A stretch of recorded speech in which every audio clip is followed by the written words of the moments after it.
আমার না কেমন খারাপ লাগতেছে। কি হয়েছে? আমি জানি না, আমার খুব ব্যথা করতেছে। এই কন্ডাক্টর, আমার ওয়াইফের লেবার পেইন উঠেছে, একটু প্লিজ গাড়িতে তাড়াতাড়ি ডাক্তারখানায় নিয়ে যাও। বুঝছি তো, এখন কি করুম আমি? আমার তো কিছু করার নাই, সামনে তো অনেক গাড়ি, আর সামনের গাড়ি না গেলে আমার গাড়ি কেমনে যাবো? ভাই উনাকে তো ডাক্তারের কাছে নিয়ে যাওয়া উচিত। ডাক্তার কোথায় পাবো? আচ্ছা ভাইয়া, যদি কিছু না মনে করেন, আমি একজন ডক্টর, আমি আপনার ওয়াইফকে দেখছি। আপনি ডাক্তার? আরে ভাই, কোন জায়গার কোন ডাক্তার চিনি না জানি না, একে দিয়ে চিকিৎসা করাবেন? ভাই রিস্ক নিয়ে লাভ নাই, পরে দেখা যাবে মা আর বাচ্চা দুজনেরই জীবন ঝুঁকিতে চলে যাবে। আরে ভাই, রাস্তা এখন অনেক জ্যাম, এখন ডক্টর কই পাবেন? উনি যেহেতু এতবার বলতেছে যে উনি ডক্টর, একটু চেষ্টা করে দেখুক না কি হয়। আমি যদি ওনাকে না দেখি, ওনার তো প্রবলেম হয়ে যাবে। আর তাছাড়া এখানে বাস তো দাঁড়িয়ে আছে অনেকক্ষণ যাবো, সামনে জ্যাম। আপনি দেখুন।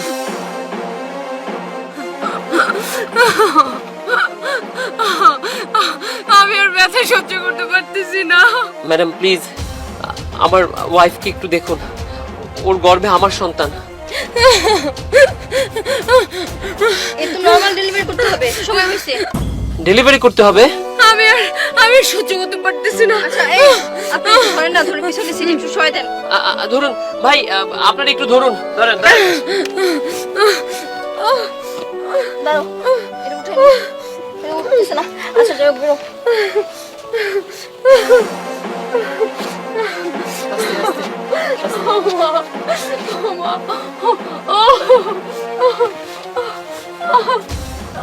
ম্যাডাম আপনি দেখুন।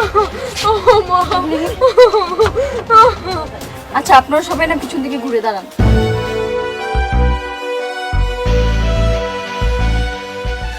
ভাই খুব টেনশন হচ্ছে।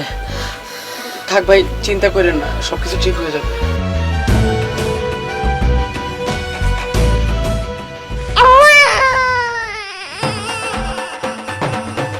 আলহামদুলিল্লাহ, আপনার মেয়ে সন্তান হয়েছে।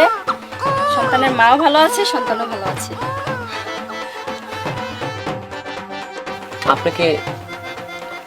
আপনাকে অনেক ধন্যবাদ।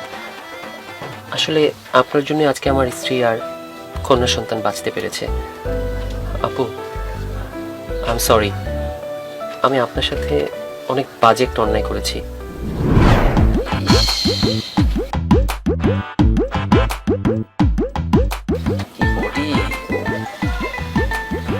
একদম খাই যাই।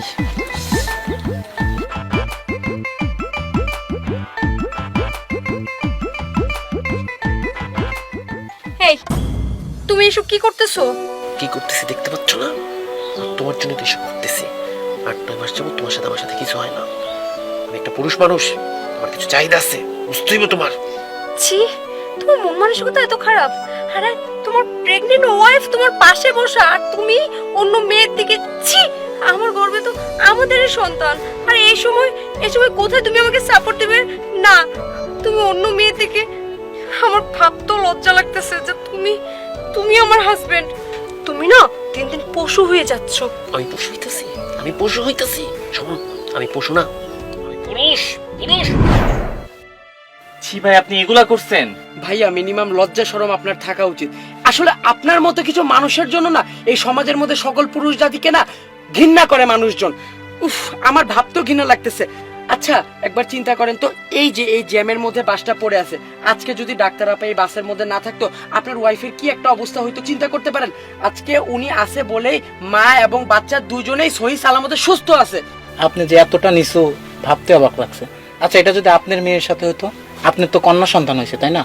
যদি ভবিষ্যতে আপনার মেয়ের সাথে এরকম হয়? আপনি যে ওনার সাথে এত খারাপ আচরণ করছেন, উনি কিন্তু চাইলেই পারতো আপনার এই সাহায্যটা না করতে, কিন্তু মানুষের মধ্যে যে বিবেক আছে এটা উনি প্রমাণ করে দিল আজকে।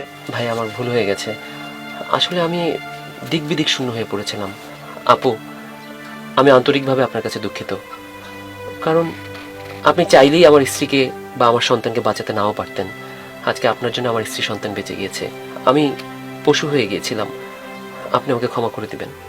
আশা করি এই ধরনের ভুল আর কখনোই করবেন না। যদি কাউকে দেখেন এই ধরনের অপরাধ করতে, অবশ্যই সেটার প্রতিবাদ করবেন।